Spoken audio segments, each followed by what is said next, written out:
ইলেকশনের আগে পুলিশের প্রস্তুতির কথা বলা হয়েছে এবং পুলিশের আইজি মহোদয় বলেছেন যে আগামী মাস থেকে 1.5 লক্ষ পুলিশের ট্রেনিং হবে ইলেকশনের বিষয়ে। নির্বাচনকে সামনে রেখে সেনাবাহিনী ও পুলিশের মধ্যে সমন্বয় বাড়ানোর নির্দেশ দিয়েছেন প্রধান উপদেষ্টা ডক্টর মোহাম্মদ ইউনূস। সোমবার রাজধানীর রাষ্ট্রীয় অতিথি ভবন যমুনায় প্রধান উপদেষ্টার সভাপতিত্বে অনুষ্ঠিত নির্বাচনী প্রস্তুতি বিষয়ক এক পর্যালোচনা সভায় এই নির্দেশ দেওয়া হয়। বৈঠক শেষে প্রেস সচিব জানান, আগামী সেপ্টেম্বর থেকে নভেম্বরের মধ্যে 1.5 লাখ পুলিশ সদস্যকে প্রশিক্ষণ দেয়া হবে বলে সিদ্ধান্ত হয়েছে। এছাড়া প্রয়োজন অনুযায়ী প্রশাসনের রদবদলও করা হবে। ফেব্রুয়ারিতে নির্বাচন ধরেই জোরেশোরেই এগোচ্ছে সরকার। সোমবার নির্বাচনের প্রস্তুতি নিয়ে প্রধান উপদেষ্টার নেতৃত্বে আইনশৃঙ্খলা বাহিনীর সঙ্গে এ নিয়ে দ্বিতীয়বার বৈঠক অনুষ্ঠিত হলো। বৈঠকে সেনাবাহিনী, পুলিশ ও স্থানীয় প্রশাসনের মধ্যে কোঅর্ডিনেশন বাড়ানোর কথা বলা হয়েছে। পরে ফরেন সার্ভিস একাডেমিতে বৈঠকের বিস্তারিত তুলে ধরে প্রেস উইং। জানানো হয়, সেপ্টেম্বর, অক্টোবর ও নভেম্বর মাস থেকে 1.5 লাখ পুলিশের ট্রেনিং হবে নির্বাচন উপলক্ষে।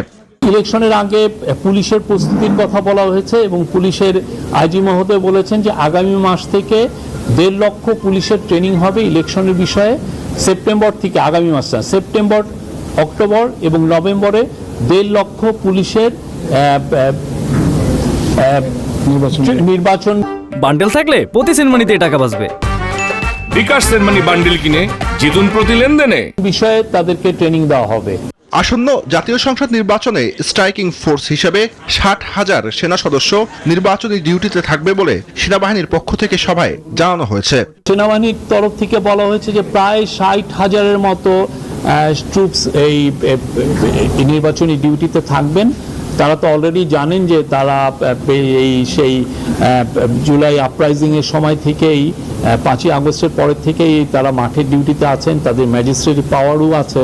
তো আমরা আশা করছি যে এই নির্বাচনের সময় তাদের একটা বলিষ্ঠ ভূমিকা থাকবে এবং তারা মূলত স্ট্রাইকিং ফোর্স হিসেবে থাকবেন।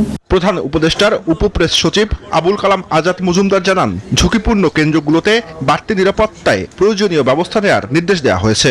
আইন শৃঙ্খলা রক্ষাকারী বাহিনীকে হটস্পটগুলো নির্বাচনের আগে যে জায়গাগুলোতে সমস্যা হতে পারে বলে আইন শৃঙ্খলা রক্ষাকারী বাহিনী মনে করে, সেই স্পটগুলোকে দ্রুত আইডেন্টিফাই করার কথা বলেছেন এবং সেখানে কী ধরনের আইন শৃঙ্খলা রক্ষার জন্য বাড়তি ব্যবস্থা প্রয়োজন হতে পারে সেগুলো সম্পর্কেও রিকমেন্ডেশনের জন্য উনি তাদেরকে একটা নির্দেশনা দিয়েছেন। একই সঙ্গে নির্বাচনের আগে প্রশাসনে রদবদল করা হতে পারে বলেও জানায় press wing.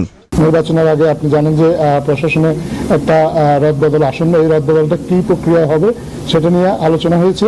Zubair Sunny, news 24, Dhaka.